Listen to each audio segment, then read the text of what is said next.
Hello bachcho, let's see. The question says, what are hydrocarbons? Give example. The B part says, give the structural difference between the saturated and unsaturated hydrocarbon with two examples each.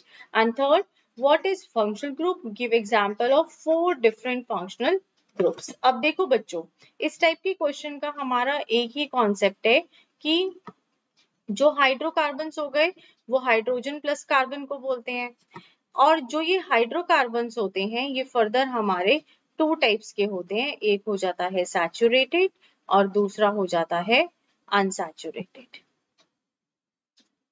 ठीक है, अब देखिए जरा one by one इनके answers देखें।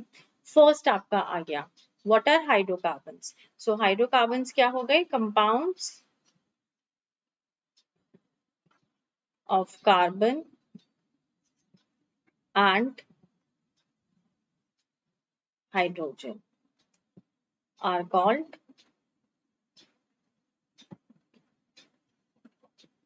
hydrocarbons. Example क्या हो गया? Methane, ethane, etcetera. Second part हमारा है structural difference between saturated and unsaturated hydrocarbons. तो देखो, सैचुरेटेड हाइड्रोकार्बन्स जो हो गए वो हो गए carbon carbon single bond.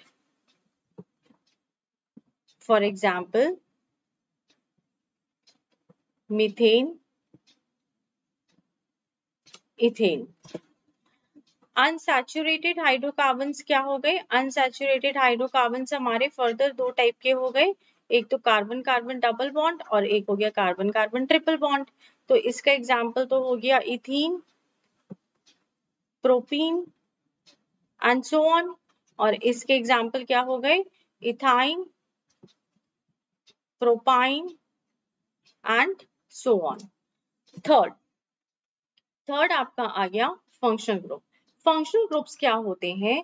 An atom और group of atoms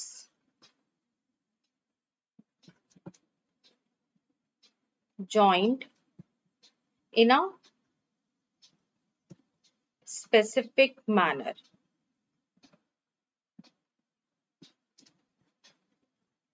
for the responsible for characteristic properties, इन्हें हम कहते हैं फंक्शनल ग्रुप। अब जरा इनके एग्जाम्पल्स देखें। फॉर एग्जाम्पल आपके पास OH है, OH का मतलब क्या हो गया? अल्कोहल। आपके पास COOH है, COOH का मतलब हो गया कार्बोक्सिलिक एसिड। फिर CO है, CO का मतलब क्या हो गया? कीटोन। फिर उसके बाद आपके पास आ गया CHO, CHO का मतलब क्या हो गया? Aldehyde and so on. ऐसे हमारे पास काफी सारे फंक्शनल ग्रुप्स हैं। So this is the best suitable answer for the question. Thank you, all the best.